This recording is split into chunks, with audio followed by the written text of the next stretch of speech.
Listo, buenas noches, mucho gusto para todos. Yo soy Carlos Alberto Jiménez, estudiante de profundización del grupo Neurovitae y el día de hoy, como ya Sara les dijo, les vamos a presentar circulación cerebral por medio de angiografía con mi compañera Juliana Sandoval, estudiante de séptimo semestre. Entonces, para comenzar, quiero decirles que la bibliografía que utilizamos y que si ustedes quieren repasar un poco más acerca del tema, les recomendamos las siguientes cuatro fuentes. La primera es el libro de Anatomía de Gray para estudiantes, tiene muy buena información, sobre todo pues, a nivel teórico.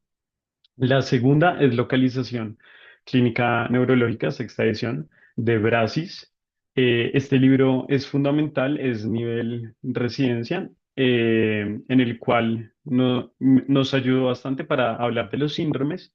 Radiopedia fue una fuente importante para traerles las maravillosas imágenes que tenemos para explicarles. Y por último, este artículo de Jesse M. Klostranek, el cual pues, nos ayudó a detallar un poco más acerca de la parte embriológica que el día de hoy les traemos.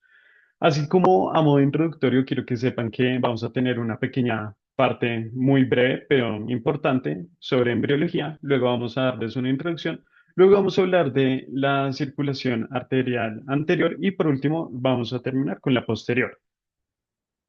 Listo. Entonces, para comenzar con la embriología de la circulación cerebral, queremos comentarles que todo comienza a partir de la vasculogénesis. ¿Qué es la vasculogénesis? Bueno, es este proceso inicial en el que vamos a hacer la formación de los vasos, donde básicamente vamos a hacer una diferenciación de estas células multipotentes de la célula madre mesodérmica y estas se van a ir diferenciando a células endoteliales. Importante de esto es que después de la vasculogénesis vamos a crear la meninge primitiva a partir como de la cuarta semana y esta se va a comenzar a localizar en una red vascular perineural que nos va a dar una porción superficial que eventualmente terminará siendo, por ejemplo, la meninge, la dura madre. También nos va a dar una superficie mucho más profunda, la cual va haciendo la porción pial, que eventualmente va a ser la pia madre. Y las conexiones que va a haber entre estas dos va a ser lo que eventualmente nosotros llamaremos la aracnoides. También es importante que tengan en cuenta que para lograr hacer esta diferenciación entre, bueno, sí, esta especialización de las células madres mesodérmicas, ah, digo, de las células endoteliales, arterias y venas, vamos a tener los siguientes factores. El primer factor para las arteriales va a ser la efrina B2, la neuropilina 1 y el NOTCH 3. Mientras que para lograr diferenciar venas vamos a tener la EPHB4, el CUP y el TF2.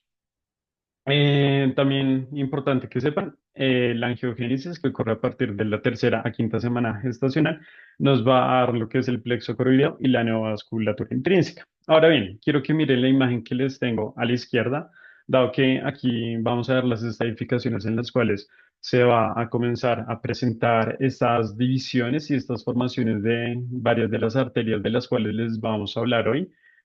Entonces, sin más preámbulos, la etapa uno, que es aproximadamente entre el día 28 y 29, con, una, con un grosor de 4 a 5 milímetros de diámetro, es cuando la arteria carótida interna va a hacer una bifurcación de craneal a caudal, botando diferentes ramas.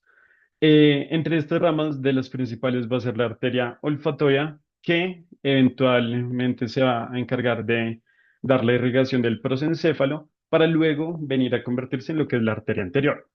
Hacia el lado caudal vamos a tener que la irrigación del plexo y del mesencéfalo va a ser sobre todo por una arteria que luego se va a convertir en la comunicante posterior y también vamos a ver muy primitivamente ya ciertas anastomosis de la arteria carótida interna que eventualmente terminarán siendo el polígono de Willis. Además de eso, vamos a tener que en el romboencéfalo vamos a tener una irrigación especial por un plexo longitudinal neuronal de arterias que pues estas luego se van a terminar diferenciando en lo que vienen siendo las posteriores y las comunicantes. Y también importante que sepan que a nivel caudal vamos a tener una anastomosis de una arteria llamada la proatlantal, la cual se forma a partir de la primera cervical y la zona intersegmental. Ya luego en el estadio 2 que va a ser alrededor de los 29 días, 5 a 6 centímetros, vamos a tener una formación sobre todo más a nivel caudal de la arteria carótida interna, donde va a jugar un papel muy importante estas arterias de las cuales ya les hablé, del plexo longitudinal neural y además la arteria comunicante posterior. Además de eso, vamos a tener la formación de la arteria basilar, la cual va a ser derivada de este plexo longitudinal neural que les acabo de mencionar. Eso es como en cuanto a la etapa 2. En cuanto a la etapa 3, vamos a tener que la arteria cerebral anterior va a comenzar a formarse. Esta se va a formar sobre todo según la necesidad que va a tener el telencéfalo de comenzar a crear los hemisferios. Y aquí es donde vamos a ver una forma muy primitiva de, por ejemplo, la arteria coroidea anterior. Además de esto, vamos a tener la formación de las arterias perforantes, de las cuales ya va a hablar mucho más adelante mi compañera Juliana, pero para que sepan que pues aquí vamos a tener las perforantes. Además de eso, vamos a notar que de la arteria cerebral anterior, ciertas estrías van a comenzar a formar de forma muy primitiva la arteria cerebral media. Y también vamos a tener una formación de la arteria primitiva dorsal oftálmica. También se va a comenzar a crear la comunicante posterior, mucho más proximal a la arteria coroidal posterior. Y por último, vamos a tener que las arterias vertebrales van a comenzar a formarse. Estas se van a formar por medio de una fusión entre las arterias longitudinales que se van a comenzar a anastomosar con las arterias que salen de los segmentos cervicales de C1 a C7. Entonces, aquí es cuando vamos a comenzar a tener dicha formación. En cuanto a la etapa 4, que es aproximadamente en el día 35, vamos a comenzar a ver ciertas ramificaciones mediales de la arteria carótida interna. Entre estas vamos a encontrar ya lo que vendría siendo la arteria comunicante anterior, que pues en un 70% se encuentra por encima la formación del quiasma óptico. Además de eso vamos a tener ya la arteria dorsal oftálmica sí, la arteria dorsal oftálmica y la arteria ventral oftálmica. Estas eventualmente se van a diferenciar, pero sobre todo para que tengan en cuenta, la arteria ventral oftálmica va a terminar siendo la conocida segmento A1 de la arteria cerebral anterior. Ya en la etapa 5 vamos a tener que se comienza a formar el plexo coroideo y esta se va a dar principalmente por anastomosis de la arteria cerebral anterior, de manera inferior por la comunicante anterior, de manera posterior por la arteria comunicante posterior. Y sí, estas arterias van a ser las que terminen haciendo toda esta zona coroidea y eventualmente la arteria mesencefálica va a dar los feeders, o sea, va a necesitar de ciertas ayudas para su formación, que esto va a ser lo que luego se va a conocer como ciertas malformaciones en la vena de Galeno. Por último, en la etapa 6 y 7, que va a ser alrededor de los días 44 y 52, vamos a tener que se van a formar por completo las arterias perforantes de la arteria cerebral media. eh, y eso es como lo primordial. Eso y que además de eso vamos a formar la arteria cerebelar anterior e inferior y también la arteria cerebelar posterior inferior, conocidas también como AICA y PICA. Eso es lo primordial. Listo. Entonces, para introducir un poquito la circulación encefálica como tal, vamos a ver que esta proviene de dos pares principales de vasos que van a penetrar la cavidad craneal. Entonces, por un lado, vamos a tener las carotidas internas, que su origen va a ser en las carotidas comunes, pero eso ya lo vamos a ver un poquito más adelante, que van a irrigar principalmente los hemisferios cerebrales, incluyendo básicamente todos los hemisferios menos el lóbulo occipital y parte del mesencéfalo. Y por otro lado, vamos a tener las arterias vertebrales, que su origen van a ser en las arterias subclavias y van a irrigar el tronco encefálico, el cerebelo, el lóbulo occipital y regiones del tálamo. Siguiente. Listo. Entonces vamos a ver que ambos de estos sistemas se encuentran interconectados en la base del encéfalo por un sistema anastomótico conocido como el polígono de Willis, que es lo que vamos a ver en esta imagen, que va a estar constituido por cuatro, digamos, como sets de arterias que van a ser las cerebrales anteriores, que lo podemos ver en la parte superior de la imagen, la comunicante anterior, que van a salir, digamos, como en un tipo de forma curva, las cerebrales posteriores, que es la Y que vemos en la parte de abajo, y las comunicantes posteriores que van a terminar, pues, este polígono. Este polígono va a ser súper importante porque nos va a permitir la redistribución del flujo sanguíneo en caso de una obstrucción parcial o disminución de aporte en alguno de los territorios vasculares principales. Así nos vamos a asegurar de cierto grado de circulación colateral, pues en dado caso de que haya una oclusión. Siguiente. Listo, entonces para empezar con la circulación anterior, vamos a ver que esto nos vamos a referir al sistema arterial carotidio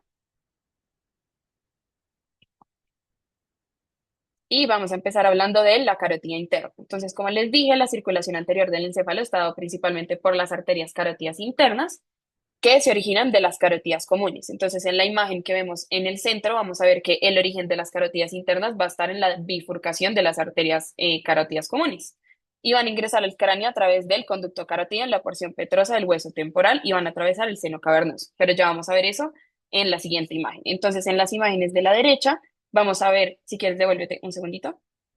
En las imágenes de la derecha vamos a ver en la imagen inferior pues el arco aórtico, que de ahí vamos a ver cómo salen pues respectivamente las arterias, y en la imagen superior vamos a ver ya el trayecto de la arteria carótida interna. Entonces ahora sí avanza.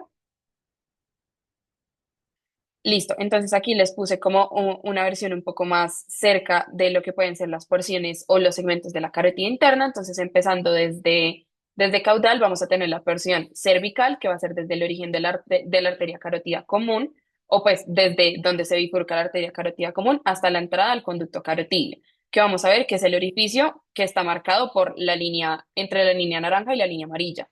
Vamos a tener la porción o el segmento petroso o intrapetroso, que va a tener un trayecto relativamente corto a través de la porción petrosa del hueso temporal, que ahí vemos, digamos, este reparo anatómico óseo específicamente.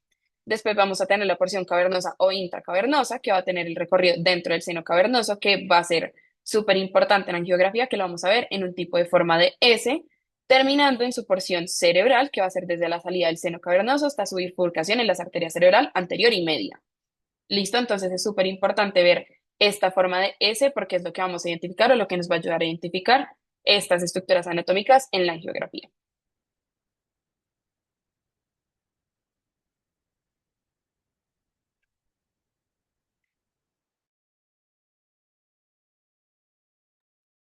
Listo. Entonces aquí vamos a empezar a ver las diferentes vistas que podemos tener en una angiografía.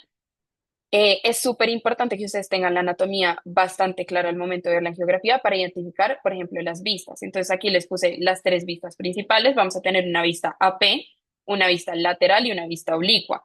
Entonces, como les dije, por ejemplo, en la vista lateral podemos ver de manera muy marcada esa forma de S con la que podemos identificar a la carotida interna. ¿Listo? Y en la vista oblicua ya vamos a ver que hay ciertos reparos anatómicos que se identifican más comúnmente en esta vista que en otras.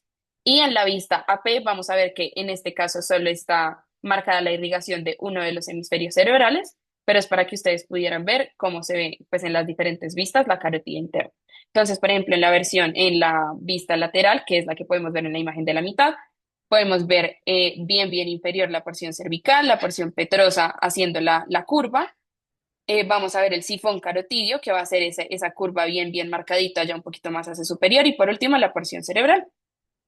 Siguiente. Listo. Entonces, en términos de las ramas de la carótida interna, vamos a ir una por una, pues explicando más o menos cómo se ven en estas vistas para que ustedes las puedan identificar en la geografía. Entonces, vamos a estar hablando de la arteria cerebral media, la arteria cerebral anterior, la comunicante posterior, la coroidea anterior y la arteria oftálmica. ¿Listo? Que aquí les dejé una imagen que se ve un poquito más cerquita de cómo se ven las salidas de cada una vez pasa el seno carotídeo. Listo, entonces vamos a empezar por la arteria oftálmica. Este origen, pues, o sea, esta arteria va a tener su origen va a ser la primera rama intracraneal de la arteria carótida interna, en el segmento supraclinoideo. Aquí podemos ver una foto una vez llega ya a la órbita, digámoslo así. Y en la imagen de la derecha abajo podemos ver que es la primera que sale una vez la arteria cerebral media ingresa. Este trayecto, como les dije, va a penetrar la órbita a través del conducto óptico, que ya sabemos que varias estructuras atraviesan este reparo anatómico, y lo va a acompañar el nervio óptico. Y el territorio de irrigación, que esto va a ser súper importante, va a ser en parte el globo ocular, las estructuras orbitarias y músculos extraoculares y piel y anexos de la región frontal y media, que pues en este caso van a ser la rama supratroclear y la supraorbitaria. Siguiente.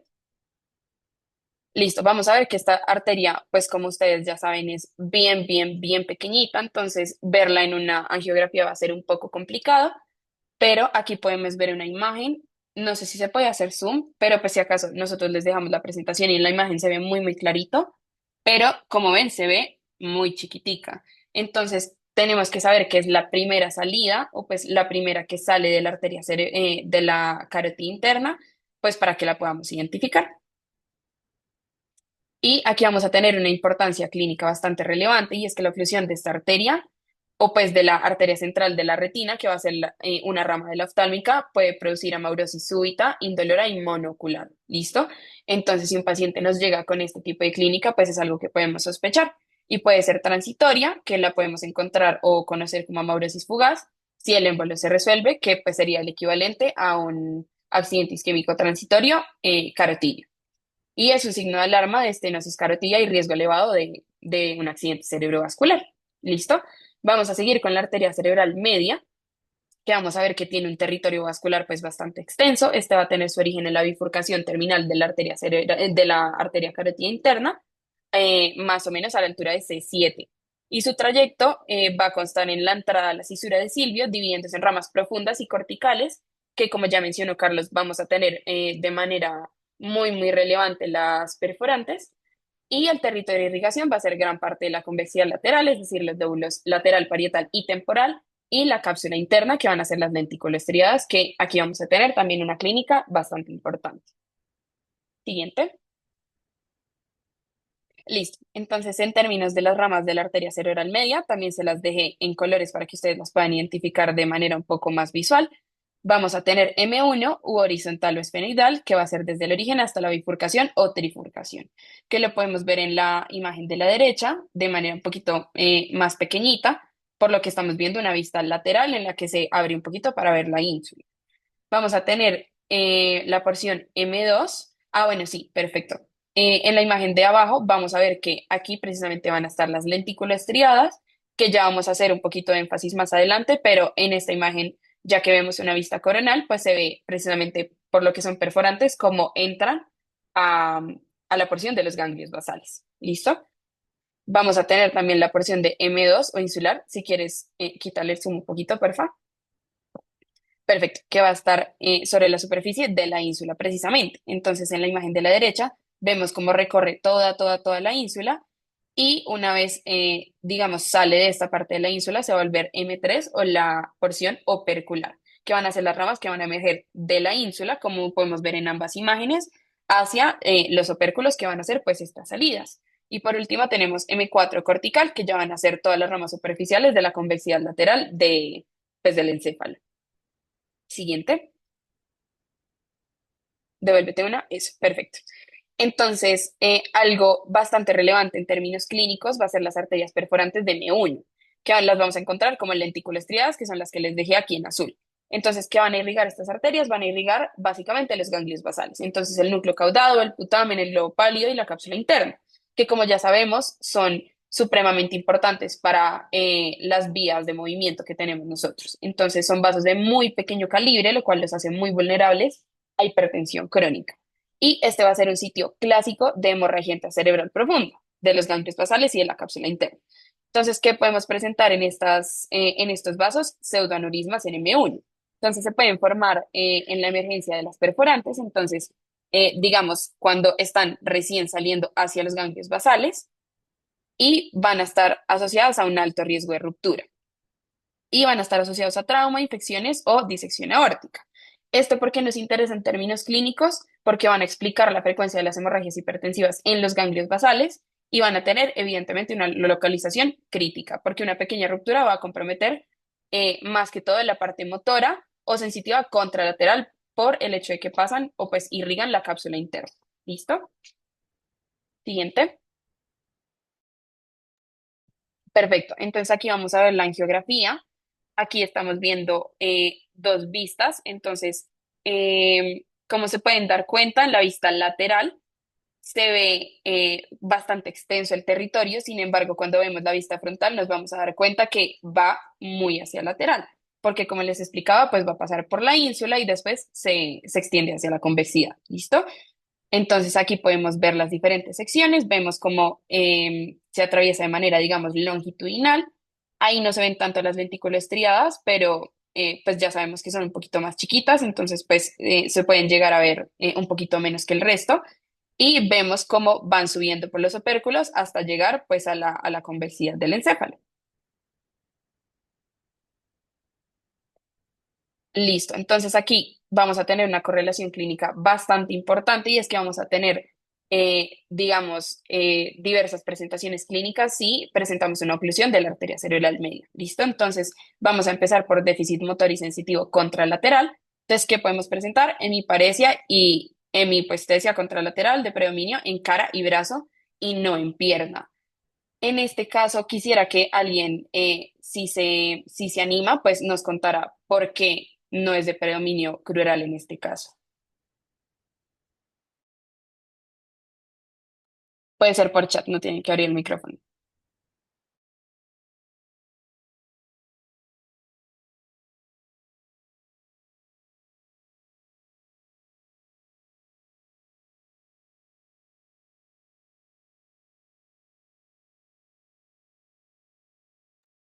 Perfecto, entonces nos responden por chat que es por el homúnculo motor y eso está súper bien. Entonces ahorita vamos a ver una imagen del homúnculo motor precisamente para que todos comprendamos esto un poquito y lo tengamos más claro. Ah, bueno, sí, perfecto, de una vez. Entonces, como se dan cuenta, el homúnculo motor, que ya sabemos que es como una representación más o menos de cómo se ve la representación vascular de la parte motora, vamos a ver que hacia superior, que va a referirse a la pierna, a la cadera y un poquito al tronco, va a estar precisamente, valga la redundancia, sea muy superior y vamos a ver que ese es un territorio vascular que le corresponde a otra arteria. ¿Listo? Entonces, cuando tengamos una oclusión de la arteria cerebral media va a ser más que todo de predominio braquial. Devuélvelo, por favor. Listo, perfecto. Entonces, por otro lado, vamos a tener las afasias, que por un lado tenemos la afasia de Broca, que va a ser lenguaje no fluente, comprensión preservada y repetición alterada, porque vamos a tener precisamente alterada el área de Broca. Y vamos a tener la afasia de Wernicke, que nos va a presentar un lenguaje fluente pero incoherente, y una comprensión alterada por una afectación precisamente en esta área que se va a hacer en el área de Wernicke.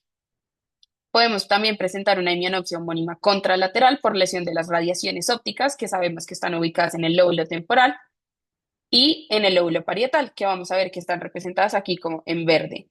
Y por último, síndromes hemisféricos derechos, si la arteria cerebral media es derecha, la afectada, que podemos presentar heminegligencia espacial, anosognosia y apraxia constructiva. Siguiente. Y bueno, esto ya lo podemos pasar ya que lo abordamos, pero si alguno tiene alguna pregunta, no duden en interrumpirnos, ¿listo? Vamos a pasar con la arteria cerebral anterior, que vamos a ver que va a ser pues una de las ramas terminales de la arteria carótida interna y su territorio de irrigación, que como les contaba, aquí es donde corresponde la parte bien superior del encéfalo y la cara medial de los lóbulos frontal, parietal y cuerpo calloso. ¿Listo? Entonces aquí está representada como en este color durazno. Entonces vamos a ver que va a ser la parte bien superior, que es donde el homúnculo nos indicaría la pierna, las piernas y el tronco, y la parte medial de los hemisferios, que ya vamos a ver esto que nos representa clínicamente. Siguiente. Primero vamos a ver las ramas de la arteria cerebral anterior para comprender pues qué nos irriga. Entonces, como segmento A1 vamos a tener el segmento precomunicante que va desde la bifurcación carotidia hasta la comunicante anterior, que lo podemos ver en morado en la imagen. Es realmente una parte del trayecto un poco pequeñito, pero va a ser súper importante porque nos va a irrigar porciones del quiasma óptico, el hipotálamo, el caudado y la cápsula interna. Entonces, nuevamente podemos tener afectaciones pues de varias índoles si presentamos una oclusión de la arteria cerebral anterior en esta porción. Vamos a tener a dos, que es el segmento postcomunicante, desde la comunicante anterior hasta la bifurcación pericallosa y callosa marginal, que nos va a dar ramas, pues diversas ramas, la órbita frontal, la frontopolar y recurrente, y el segmento A3, que va a ser el segmento pericalloso, que nos va a rodear el género del cuerpo calloso, siguiendo su borde anterior, que es el que podemos ver en verde, que es un trayecto un poquitico más extenso, y nos va a irrigar la corteza medial frontal y el cuerpo calloso. Siguiente. Y vamos a tener por último A4, el segmento supracalloso que recorre el cuerpo calloso en dirección posterior, y A5, que va a ser el segmento postcalloso que se extiende sobre el esplenio del cuerpo calloso. Entonces nos vamos a dar cuenta que todo este recorrido gira en torno en gran parte al cuerpo calloso y es porque vamos a estar por medial.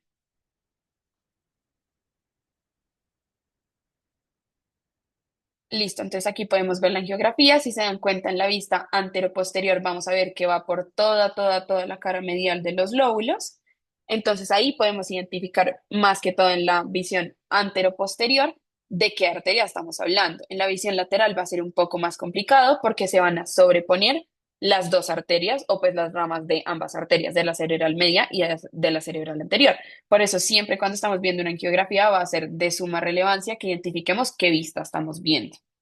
¿Listo? Pero básicamente en la vista anteroposterior, pues vamos a ver que es la parte más medial, que aquí nuevamente está irrigado o pues está mostrando la irrigación de un solo hemisferio, pues con propósitos de una mejor visualización de las ramas. Listo. Y ahora vamos a hablar de la correlación clínica de esta arteria. Primero podemos presentar un síndrome motor, porque como les comentaba, teniendo en cuenta el territorio vascular de esta arteria, va a ser de predominio crural contralateral. ¿Listo? Entonces, predominio del miembro inferior, teniendo en cuenta el homúnculo motor. Entonces, el segmento que va a estar implicado va a ser el A2, que va a ser el pericalloso y el calloso marginal, que va a estar irrigando la corteza motora medial. Entonces, el área paracentral. ¿Listo? Podemos también presentar un síndrome sensitivo que puede ser hipoestesia, parestesias, nuevamente de predominio crural. Y aquí también va a estar implicado el segmento A2, porque en este caso también va a estar irrigando la porción somatosensorial medial. Y por último, podemos tener una agnosia motora intermanual, que es que el paciente va a reconocer un objeto con una mano, pero no con la otra. Entonces, eso nos va a hablar de una falla en la transferencia interhemisférica, pues nuevamente porque vamos a estar hablando de una interferencia en el cuerpo calloso.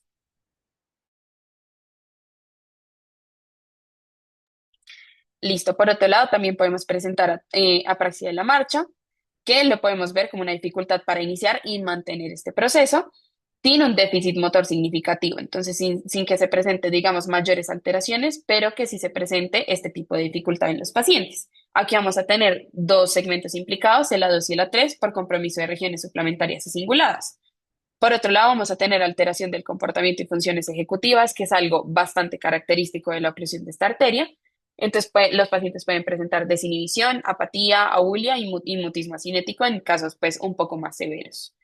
Y por último, la incontinencia urinaria, que también vemos que es algo bien característico de este síndrome oclusivo, que lo podemos ver en este caso como urgencia miccional y pérdida del control vesical. Siguiente.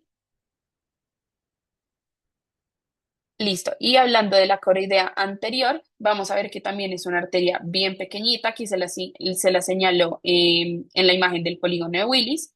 Va a tener su origen en el segmento supraclinoide de la carótida interna y su territorio de irrigación va a ser la cápsula interna, más que todo el brazo posterior, el tracto óptico, el cuerpo geniculado lateral y la amígdala y el hipocampo. Entonces vamos a ver que por más de ser una arteria pequeñita, pues tiene un gran territorio vascular. Y en la clínica, cuando vemos una oclusión de la misma, puede presentar hemiparesia y hemipaestesia contralateral, acompañadas de mianopsia homónima por compromiso motor sensitivo y visual de manera simultánea. Aquí lo podemos, no sé si puedes hacer zoom en la angio. Podemos ver, por ejemplo, esta imagen me pareció muy chévere para mostrárselas porque nos damos cuenta que por el calibre de esta arteria y por lo que es tan pequeñita, no se pinta, digamos, de manera tan evidente como puede presentarse en otras arterias. Listo, entonces es súper importante siempre ser muy detallistas cuando estamos viendo este tipo de imágenes porque yo se la señalé aquí en rojo, pero si se dan cuenta realmente es muy tenue la presentación de esta arteria en este tipo de imagen. Siguiente. Y por último, en la comunicante posterior, vamos a hablar que también es una rama supraclinoidea de la arteria cerebral de la carótida interna. Y clínica, podemos presentar un aneurisma en este sitio por compresión o pues puede presentar una compresión del tercer par craneal. Entonces podemos presentar tosis, miriasis, desviación, entre comillas, abajo y afuera del ojo, pues porque ya sabemos cómo funcionan en este caso, el nervio oculomotor y vamos a presentar en territorio de irrigación una conexión con la arteria cerebral posterior, que del sistema vertebrobasilar ya nos va a hablar más adelante mi compañero Carlos, y va a estar participando en el polígono de Willis, irrigando el tálamo e el hipotálamo, que podemos ver que va a estar conectando las arterias cerebrales posteriores y la cerebral media.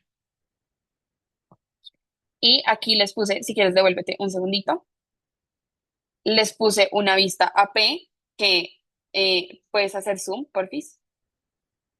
Si se dan cuenta, yo creo que esta puede ser de las más difíciles para ver en una angio. Por eso, pues es muy importante que ustedes identifiquen muy, muy bien, uno, en qué vista la están viendo y siempre la comparen con una imagen anatómica con la que ustedes se puedan guiar. Entonces, siempre tener a la mano una imagen anatómica que ustedes encuentren fácil de comprender junto con la angiografía para que ustedes puedan identificar de pronto las estructuras de manera más coordinada entre lo que ustedes saben y lo que apenas están identificando, porque si se dan cuenta, esta arteria es muy, muy chiquitica y nuevamente en una angio es bastante complicada de ver. Y para terminar esta sección de circulación anterior, mi compañero Carlos les va a hablar de un casito clínico que les pusimos para que puedan participar y concretar los conocimientos de esta parte de la exposición.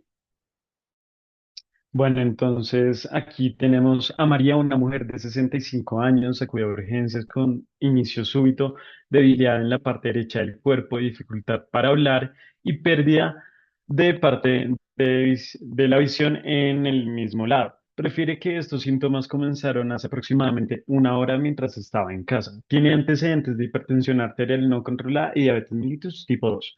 Al examen físico presenta hemiparesia derecha, afasia de expresión y en la opción homónima derecha. La tomografía de cráneo sin contraste muestra un área de hipodensidad con la corteza y sustancia blanca de la región de la arteria cerebral. Aquí creo que ya les va diciendo como de la arteria, pero entonces, ¿qué arteria estaría ocluida? Qué pena, hay que no lo quité. Bueno, sería la arteria cerebral media, como ya lo dijo mi compañera, especialmente por la representación somatotópica que vamos a tener del homúnculo. Es por eso que vamos aquí a presentar sobre todo una deficiencia a nivel del cuerpo del brazo específicamente, y es por eso que vamos a presentar las afasias. Pero bueno, quiero que alguien me diga, bien sea por chat o si quiere abrir el micrófono, bien pueda, cuál sería el signo particular que se presenta en la imagen derecha. ¿Alguien lo conoce? El signo de la cuerda. De la cinta Muy insula. bien, muy bien. Es el signo de la cuerda, pero más específicamente, ay, qué pena. Es el signo de la arteria cerebral hipertensa, pero sí, tal cual es el signo de la cuerda. ¿Qué porción sería, qué segmento sería de la arteria cerebral media? Según lo que les enseñó mi compañero. Muy bien, Andrés Castellanos contestó primero, excelente, M1, tal cual. ¿Que cómo se llama ese segmento? O sea, está muy bien así quirúrgicamente, pero ¿cómo se llama el segmento?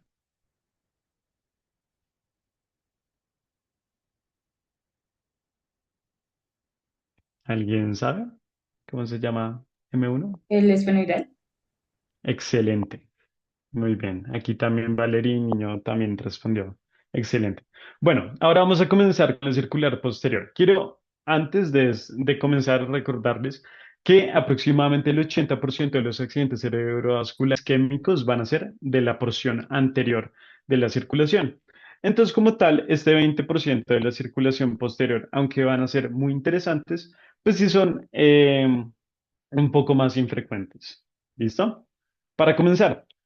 Como bien ya lo habíamos dicho al inicio de la introducción, es importante recalcar que la arteria vertebral tiene su origen en la arteria subclavia y que su terminación va a ser a nivel de la arteria basilar.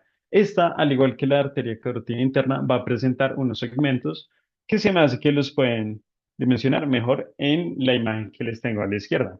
El primer segmento, que es el que sale de la subclavia, va a ser el segmento preforaminal. El segundo segmento va a ser el foraminal, que va aproximadamente de la cervical C6 a la cervical C2. El tercer segmento va a ser sobre todo el extradural y el cuarto segmento va a ser el intradural o también, perdón, el intracraneal. ¿Listo? A la derecha les tengo una imagen que pues vamos a estar viendo constantemente, donde podemos ver perfectamente en la arteriografía cómo va llegando grandotota la arteria vertebral derecha y cómo esta luego va a terminar eh, haciendo una unión para hacer la arteria basilar que se ve perfectamente aquí. Entonces, importante que sepamos que vamos a tener como una primera rama que se me hace que en esta imagen de la izquierda se ve muy bien y es esa pequeña rama que sale antes de hacer la unión de la basilar que viene siendo esta arteria recta de la basilar. Vemos esta ramita que se va a ir por toda la porción inferior de lo que nosotros sabemos anatómicamente que está ubicado el cerebelo. Vamos a tener la pica o también conocida como la posterior inferior cerebelar. Esta es importante porque surge cerca del extremo inferior de las olivas y luego asciende detrás de las raíces de los nervios glosofaringeos y vagos. Para llegar al borde inferior del puente, aquí se curva, pues se me hace que acá pueden ver mejor una curva, para que tengan una pista aquí al lado derecho. Si logran ver este aneurisma grande que se ve ahí, ese es un aneurisma de la pica, por eso se los traje. Entonces, identifiquen la pica como este segmento tal cual. Bueno, les estaba diciendo que llega a la parte inferior del puente, aquí se curva y desciende a lo largo del borde inferolateral del cuarto ventrículo, luego gira lateralmente entre la vallécula cerebelar entre los hemisferios y se divide en ramas mediales y laterales. La rama medial corre hacia atrás entre el hemisferio cerebeloso y los vérmenes inferiores del cerebelo, suministrando ambos. La rama lateral va a abastecer la superficie cerebelar inferior y hasta su borde lateral va a hacer una anastomosis con las arterias cerebrales inferiores y superiores anteriores, que son ramas de la basilar. Por último, el tronco de la arteria cerebelar inferior posterior suministra la médula oblongada dorsal al núcleo olivar lateral del hipogloso y sus raíces nerviosas emergentes.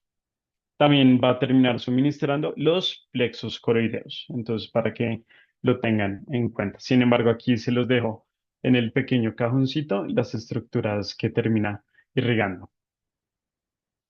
Ahora, para hablar un poco de la clínica, el síndrome más conocido va a ser el síndrome de Wallenberg, o también conocido como síndrome lateral medular. Dado que ya les informé que la pica se va a encargar de irrigar, sobre todo muy cerca de los núcleos noveno, décimo y once, vamos a comenzar y sobre todo el cerebelo, vamos a presentar una clínica de ataxia ipsilateral, nistagmus multidireccional, vértigo, hiperalgesia y termoanestesia ipsilateral facial, disfagia y disfonía y una disminución del reflejo nauseoso, esto sobre todo por la afectación a nivel de los nervios glosofaringeos. Vamos a presentar también una ronquera y también se puede llegar a presentar un síndrome de Horner ipsilateral. Ahora, en cuanto a la irrigación de la arteria inferior cerebelar, les quiero mostrar esta imagen a la derecha. Entonces, como ustedes pueden ver, venimos por acá con la arteria vertebral, la primera rama que va saliendo aquí, arriba del nervio accesorio, va a ser, pues, primero la pica. Luego vamos a tener lo que vendríamos a llamar también la ica, que sale después de la formación de la arteria basilar, que es esta que va saliendo como entre la unión de el puente y el bulbo. Entonces, para que nos hagamos una idea, la arteria basilar va a pasar sobre todo, pues por su ubicación que acaban de ver, por el nervio paracraneal sexto, séptimo y octavo. Incluso va a dar un origen de la arteria laberíntica, que esta, de ser afectada, va a causarnos una sordera inmediata. Su irrigación principal va a ser pues, la superficie cerebelosa inferior y esta en algunos casos puede llegar a ser una anastomosis con la pica. ¿Listo? En esta imagen de la izquierda también, pues les quería mostrar en azul claro, más o menos. Vamos a ver, por ejemplo, la zona de irrigación de la AICA o arteria anterior inferior cerebral.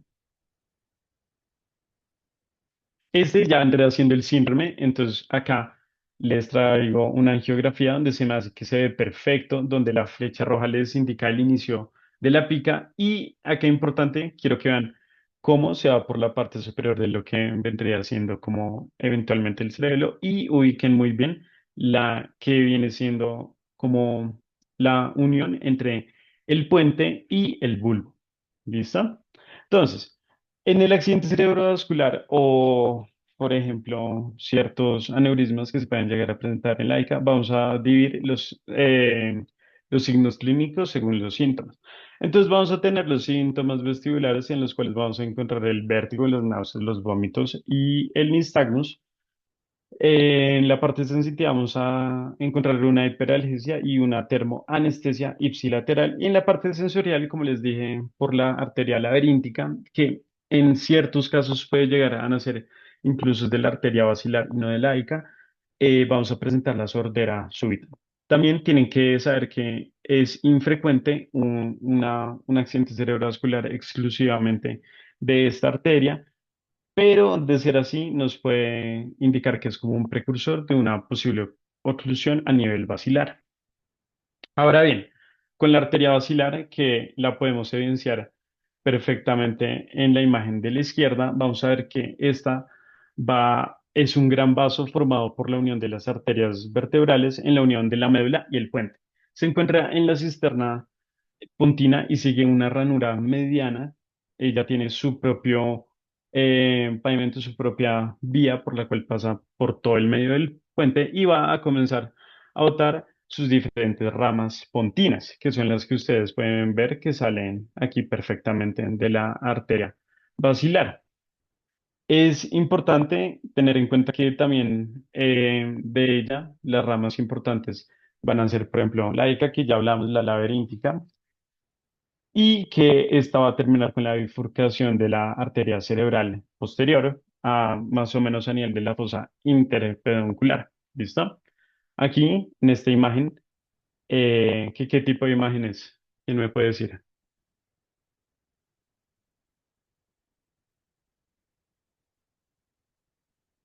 ¿Alguien me puede decir qué tipo de imagen vendría siendo? Muy bien, Andrés Castellanos tiene toda la razón. Es un tag específicamente con contraste en la que podemos ver aquí perfectamente la arteria basilar y incluso podemos evidenciar el comienzo de la arteria cerebral posterior. Entonces, continuemos. En cuanto a los síndromes que podemos llegar a presentar de la arteria basilar, le acudimos sobre todo los síndromes de característica puntinos. Vamos a encontrar una desviación contralateral de la mirada, vamos a encontrar una parálisis facio-brachiocural contralateral, Vamos a encontrar disartria, cambios en la propiocepción y el tacto, llanto y risa patológica, parálisis del nervio abducens y un síndrome 1,5. ¿Qué es un síndrome 1,5? Es una parálisis de la mirada horizontal con la preservación de la abducción del ojo de un lado. Y también podemos llegar a presentar una neuropatía trigeminal. Ahora bien, una de las ramas de la basilar que es muy importante es la arteria cerebelar superior, que acá está enmarcada en la angiografía con la flecha azul, como podemos ver. Y si continuamos imaginando, toda esta porción por la cual se va a ir y lo que va a terminar irrigando va a ser la porción superior del cerebelo, como su nombre bien lo indica. Además de eso, va a ser muy importante porque va a irrigar los pedúnculos medios y superior, va a irrigar incluso toda esta porción de la sustancia blanca, el núcleo dentado. Y importante, así que tengamos en cuenta, va a tener un segmento anterior pontino, que es básicamente por donde se puede llegar a encontrar específicamente con el tercer par craneal, que para eso les tengo esta imagen para que siempre se acuerden que ahí hay una pinza, el pinzamiento del tercer par craneal, como también se conoce, el cual creo que lo pueden ver perfectamente en esta imagen. Entonces, ¿cómo pueden evidenciar al final de la arteria basilar? Vamos a tener la salida de la arteria cerebelar superior. Como pueden ver, en medio vamos a tener el tercer par craneal o oculomotor y inmediatamente después vamos a tener la arteria cerebral posterior. Es por eso que se considera que de haber un aneurisma o alguna malformación muy cerca de este tercer par, vamos a tener un síndrome completamente de tercer par. ¿Listo? Entonces, para que lo tengan en cuenta. Eso en cuanto al segmento anterior. También vamos a tener un segmento ambient, que esto hace referencia sobre todo porque pasa por la cisterna ambient. Y también, por último, vamos a tener un segmento cuadrigeminal, donde vamos a tener incluso una irrigación de los colículos superiores e inferiores en la lámina cuadrigeminal. Las malformaciones que se pueden llegar a presentar es una duplicación unilateral en el 28% de los casos, duplicación bilateral en el 8% de los casos y una triplicación en el 2%. De ser afectados, sobre todo, es muy característico el síndrome de Horner y como les dije, vamos a presentar toda la clínica de un tercer par, pero también podemos llegar a presentar ciertos signos o un síndrome básicamente cerebeloso acompañado de una ataxia severa de marcha y se puede llegar a presentar solo como en malformaciones y demás, una sordera ocasional, pero esto es porque también puede llegar a ser una anastomosis con la arteria laberíntica. Les traje esta imagen para los amantes de la neurocirugía, donde podemos ver perfectamente este pensamiento. Entonces, aquí, como pueden llegar a evidenciar, esta grandotota que ven ahí es la arteria basilar. La primera arteria que va saliendo ahí vendría siendo la azúcar de la cual les estaba hablando. Ahí inmediatamente eso blanco que se ve es el oculomotor y arriba vamos a tener la arteria cerebral posterior. Estas imágenes tengo autorización de ponerlas por el neurocirujano, el doctor Saber. Entonces, ahora seguimos con la arteria cerebral posterior que va a ser encargada de la mayor parte de la irrigación del lóbulo occipital, las porciones inferomediales de los lóbulos temporales, el mesencéfalo, el tálamo, el plexo coroideo de los ventrículos laterales y una pequeña parte de la cápsula interna. Entonces, por eso que va a ser demasiado importante.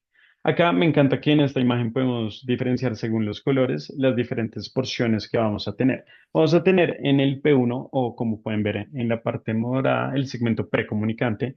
En P2A, que es este azul como medio oscuro, es un segmento poscomunicante anterior. P2B, segmento poscomunicante posterior.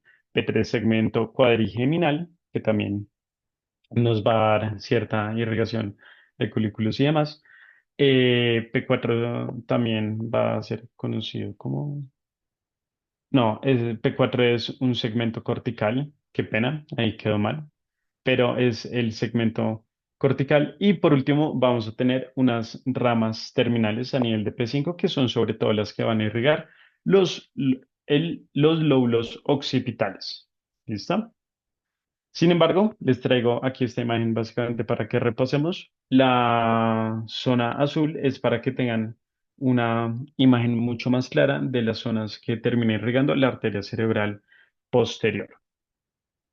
Esta imagen que pues es un corte transversal en el cual podemos ver cómo hace esta irrigación, sobre todo a nivel talámico o incluso de la cápsula interna, así como también pues las porciones inferiores del lóbulo temporal y por último inferomediales y por último el lóbulo occipital.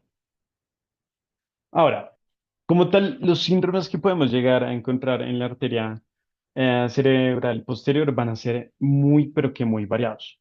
Vamos a tener que si hay un síndrome puro de arterias perforantes, vamos a encontrar afasias, mutismo aquinético, amnesia global y el síndrome de Guerin-Rossi, que también es conocido como un dolor talámico.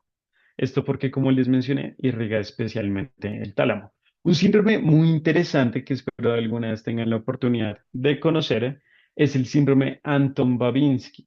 Este es básicamente porque el infarto se da muy cerca de la unión parieto-occipital bilateral y se considera una ceguera cortical con reflejos pupilares normales. Lo interesante de este síndrome es que el paciente les jura que puede ver, pero en realidad tiene una ceguera cortical, o sea, en realidad no puede ver. También tenemos el síndrome de Valent-Holmes, el cual se describe como una triada de ataxia óptica, apraxia oculomotora y simultagnosia. También, así pues a nivel general, eh, ya sin hablar como específicamente de síndromes que podemos llegar a encontrar en un accidente cerebrovascular de la arteria cerebral posterior, va a ser hemianopsia contralateral homónima o incluso se puede llegar a presentar cuadrantonopsia superior o inferior, dependiendo de a qué nivel de la corteza visual haya sido afectado. También podemos llegar a encontrar parestesias, disfunción propioceptiva, dolor, temperatura, alexia sin agrafía, heminegligencia visual, agnosia cromática, agnosia de objetos, afasia transcortical sensitiva o delirium agitado. Por último, quiero hablarles acerca de la irrigación del tálamo. Entonces, la irrigación del tálamo va a ser muy importante porque, como nos han enseñado nuestros doctores, el tálamo vendría siendo, sin lugar a duda, el cerebro del cerebro. Entonces, este va a tener sus porciones dorsomediales, sus porciones anteriores, sus porciones laterales y sus porciones posteriores que en términos de irrigación lo terminan dividiendo entre una región anterior, ventrolateral, posteromedial o posterolateral. Como tal, es importante que tengan en cuenta que la irrigación de la región anterior, que vienen siendo estos núcleos de acá arriba, donde se ve BA, BLA y CO, vamos a tener que se irriga especialmente por la arteria tuberotalámica, desde la arteria comunicante posterior hasta, o por también la arteria paramediana, la cual es una de las ramas de la arteria cerebral posterior. Este especialmente se va a encargar de irrigar el núcleo reticular intralaminar, ventral, dorsomedial, anterior ventral y lateral ventral rostral. En cuanto a la región ventrolateral, vamos a tener que esta es especialmente irrigada por las porciones de la rama P2, inferiorlaterales, de la arteria cerebral posterior, irrigando especialmente los núcleos lateral ventral y núcleo posterior ventral. La región posteromedial, que va a ser irrigada sobre todo por la rama P1 perforante de la arteria cerebral de la arteria cerebral posterior, eh, donde se va a irrigar los núcleos dorsal medial y núcleos intralaminares. Por último, tenemos la región posterolateral irrigada por la arteria coroidea posterior y la rama posterior de P2 de la arteria cerebral posterior, donde incluye los núcleos geniculados laterales y mediales. Ahora bien, ¿qué sucede cuando tenemos una oclusión? ¿Cuál vendría siendo esta clínica? Acá, esta imagen es tomada de Brasis, donde podemos repasar como para que ustedes tengan como una noción como un poco más visual. de la región posterolateral, cuál vendría siendo la región anterior. En, pues como pueden ver en la imagen con una línea punteada vamos a tener el tálamo. ¿Qué pasa si se irriga la porción paramediana? Y por último, ¿qué pasa si se irriga la porción posterior o también conocida como dorsal? Entonces, en cuanto a si tenemos una oclusión específica de la región anterior, vamos a tener diferentes fluctuaciones de la conciencia, bulia, apatía, desorientación, de falta de introspección, puros como cambios psiquiátricos y puros cambios como de la personalidad. Vamos a tener además de eso parecias hemifacial contralateral porque está muy cerca de estas uniones motoras. Y esto es muy curioso. Si se nos afecta la parte derecha, vamos a tener no solo heminegligencia, sino que vamos a tener el síndrome de la mano de alguien. Y si se nos afecta la parte izquierda, vamos a tener más alteración del lenguaje. En cuanto a la región ventrolateral, vamos a ver que sobre todo se caracteriza por la cuadrantonopsia homónima, que la respuesta optocinética asimétrica y en mi cuerpo, y vamos a tener afectación del hemicuerpo en cara y brazo, hiperestesia y afasia talámica.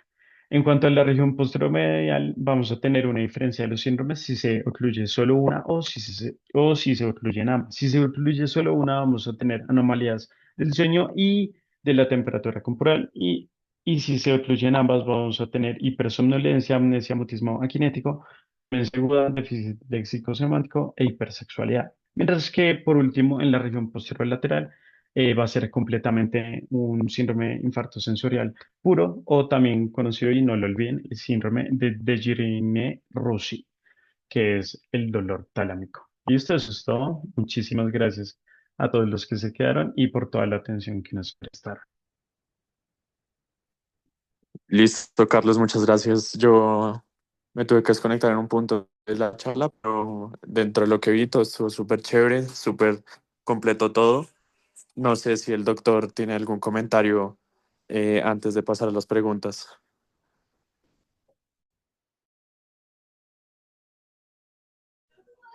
Hola muchachos, ¿cómo están? No sé si me escuchan. Sí, Sí, doctor. sí, señor, Sí, ahí lo doctora. escuchamos. Listo, qué pena que es que voy rumbo a la casa, pero pues en general no, pues muy bien. Es un tema supremamente largo, es un tema muy, muy extenso, es un tema que pues abordaron bien.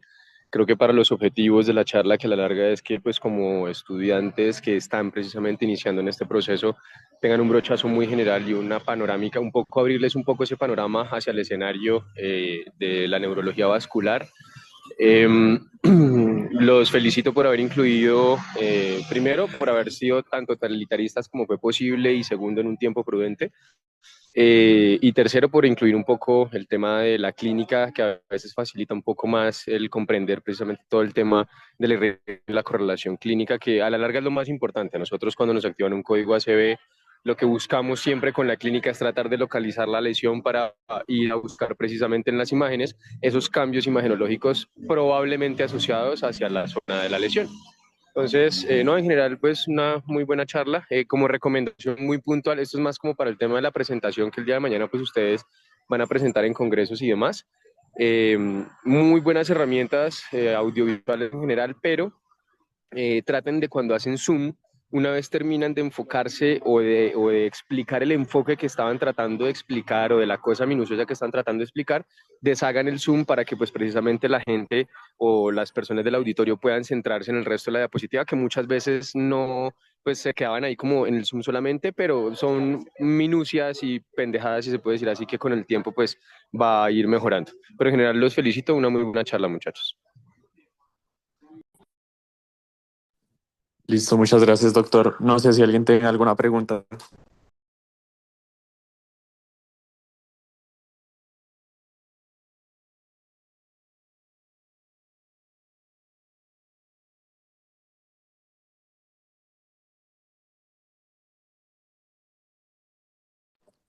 Listo, si no hay preguntas, creo que podemos dar la sesión por finalizada. Pues nuevamente, muchas gracias a todos los expositores y nos vemos en nuestra próxima charla.